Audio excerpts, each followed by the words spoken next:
Friday.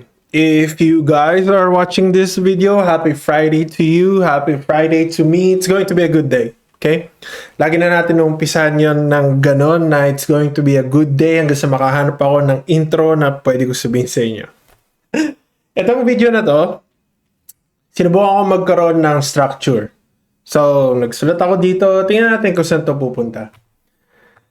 Kung bago kayo dito, welcome dito sa channel ko.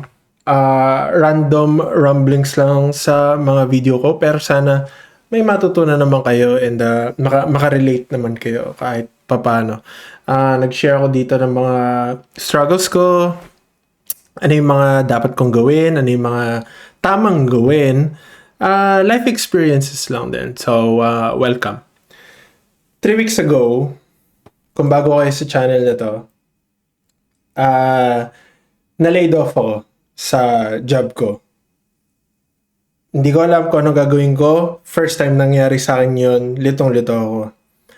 Nung binibisita ko yung mga pwede kong gawin, of course, maghanap ng trabaho, job applications, talk to recruiters, networking. Sabi ko, napadpad ako sa YouTube ko. Sabi ko, gumawa kaya ako ng video. Then, lagay ko sa notebook ko, in 1 month, buong month ng March, gagawa ko ng video. 12 videos. So, 3 in a week, MWF schedule. And lo and behold, this is number 12, and I added 10 new subscribers then. Yeah, 10 lang siya, pero it feels good. Feels huge. And ito siya kung bakit. Nung una, litong-lito talaga ako na na-layoff ako. Hindi ko alam kung ano yung gagawin ko. Hindi ko alam kung ano na next. Again, first time nangyari sa akin. Hindi handa yung sistema ko. Hindi siya program na i-accept ko ano yung mga changes na darating. Kasi hindi ko pa na-experience eh. Kumbaga, hindi ako handa doon. Yung next ko is gusto kong makakuha ng sense of progress. Kaya napag-decidean kong gumawa nitong YouTube. I-revamp yung YouTube channel ko. Gumawa ng videos. Stick to the plan. 12 videos in 1 month. And yeah, ito yung 12 natin. Yung isa ko pa is magkaroon ako ng doubt na kung ano lang naman yung sinasabi ko dito. Hindi ko naman alam kung mag-work to. Pero, well, 10 is 10 and that feels huge. And hoping sana yung mga next video ko pa, alam niyo yun, marami kayong matutunan, makapag-share na rin kayo. And actually, gusto kong na, alam niyo yun, magkaroon na talaga ng community. I mean, mahahanap ako ng sa sarili kong community. Yun ang pinaniniwalaan ko. Biggest barrier lang is yung own belief ko na wala namang may pake, pero naisip ko rin na ituloy ko lang kasi nagagamit ko rin siya tulad ng sabi ko sa mga past videos ko. Personal, hindi naman personal, ito yung mga, kasi meron akong journal dito sa notebook eh. Although dito ko rin sinusulat yung mga YouTube pointers ko.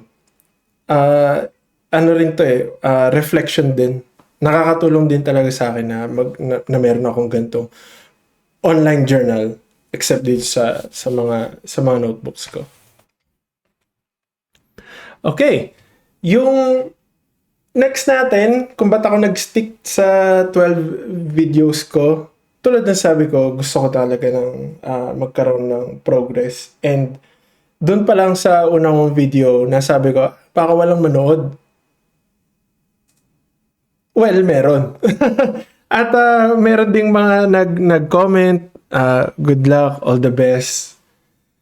And na-realize ko dun sa video na yun na kailangan i-change ko na talaga yung mindset ko. And baka along the way, mahanap ko yung purpose. Bakit ko inumpisahan to? Pero sabi ko dun sa una kong video, Feeling ko talaga that matagal ko nang ginawa.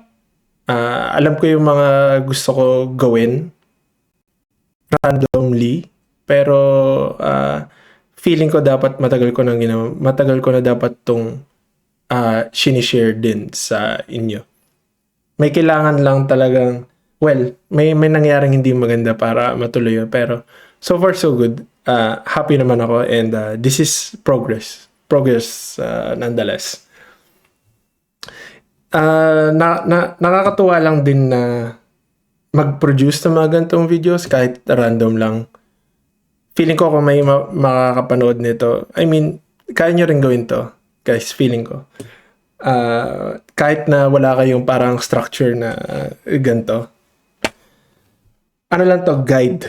Para alam ko yung mga sasabihin kong next, kumbaga. Okay.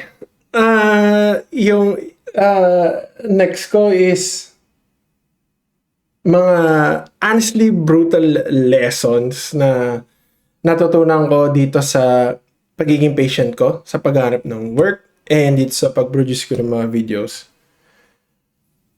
Yung isa kong inisip, pag-produce nitong mga videos na to nung una, akala ko talaga lahat iniisip ko, thumbnail, title, itsura ko, ano suot ko, ano yung mga dapat ko sabihin.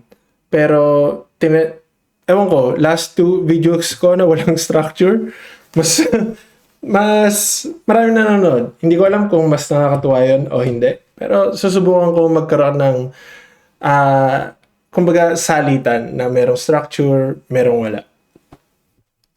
Para magkaroon ng buhay yung channel. And minsan masarap lang din magsalita na parang therapy mo to eh. Parang gano'n siya sa akin, therapy ko to, na mura lang, libre. Tapos, kayo lang yung kausap.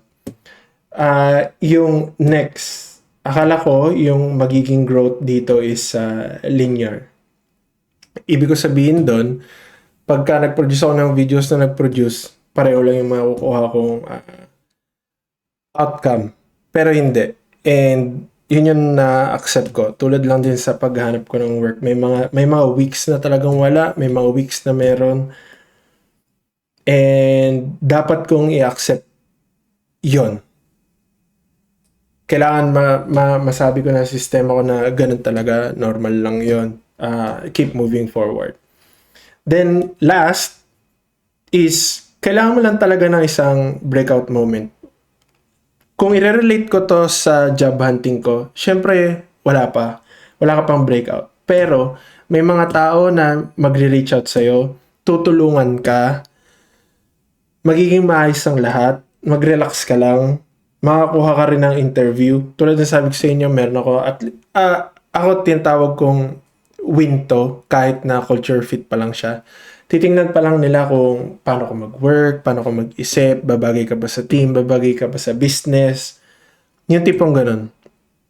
And kahit na hindi pa ako sure kung ano yung magiging next nun, panalo pa rin yun sa atin. And kung i-relate ko naman siya dito sa YouTube journey ko, kung ano man meron, at akala ko talaga titigil na ako sa 3 videos lang, pero naka 12 ako.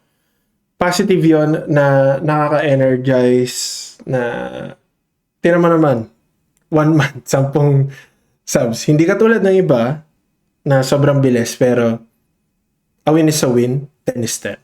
Small progress is real progress. So, kailangan natin i-celebrate yun. Di ko pa alam kung paano ko siya i-celebrate this weekend, pero darating dito yung